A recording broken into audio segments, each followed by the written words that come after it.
You may come to a point in your life where you feel like you've lost your way. It's incredibly hard to explain to other people because on the outside, everything might look fine. You're functioning, you're showing up, you're doing exactly what you're supposed to do. But internally, something feels off, like you're disconnected from your own life, like you're moving, but not really going anywhere. And maybe the most frustrating part is you don't even know exactly what's wrong.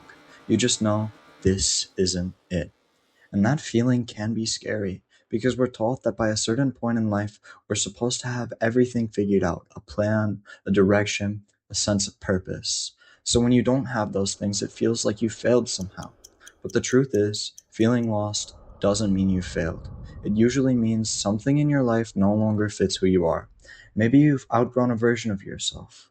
Maybe you've been following a path that made sense before but doesn't anymore. Or maybe you've just been on autopilot for so long that you stopped asking yourself what you really want. And now that is the question that's catching up to you. What am I doing?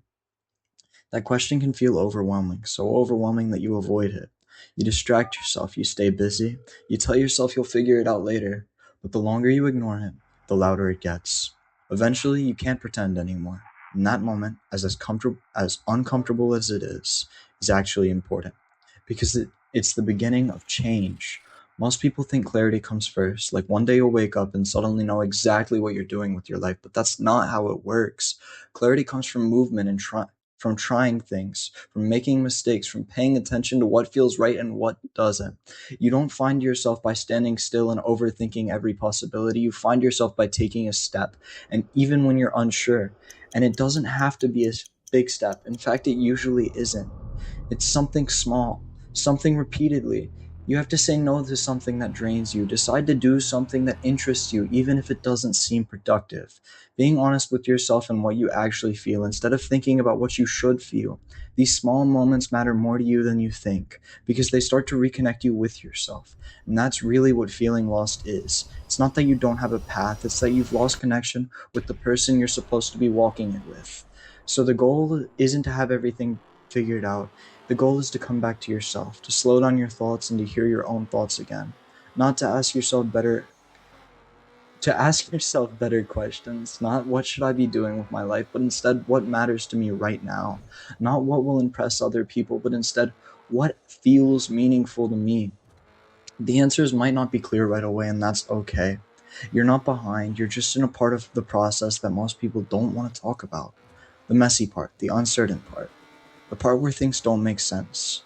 But this is also the part where things start to shift if you let them. If you stop trying to rush to the end and you give yourself permission to not have all the answers. Because you don't need a perfect plan. You just need direction. And sometimes that direction comes from elimination. Figuring out what you don't want, what doesn't feel right anymore, and what you're ready to get rid of. That's progress. And as you start making those small, honest choices, things begin to change. Not all at once, but gradually. You feel more like yourself, a little more grounded, a little more clear. And eventually you look back and realize you weren't as lost as you thought you were. You were just in the middle of becoming someone new. So if you're in that place right now where nothing feels certain and you're questioning everything, take a breath. You don't need to solve your entire life today. You just need to take one step that feels real, one step that feels honest, and then another, and then another.